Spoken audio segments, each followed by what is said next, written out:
Po si Ernie, ang primary operator ng UV Mimaki machine dito sa Felix. Ito po ang UV Mimaki. As of April 9, bihira ito nagamit. Naka 1,420 kami na pieces na run last week. Nagpahinga ito ng 4 days.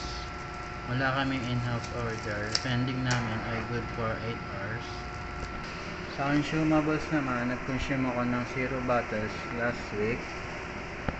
Dito sa machine mismo, ang in-use supplies maayos. Ito naman ang mga unused ink. Good naman po, condition. Updated ang inventory report kahapon. Ito naman ang aking printer head, malinis naman po. Ito naman ang kanyang capping, maayos naman po, tuyo po yan. Ganito naman po ang head clean. After head clean, nozzle check.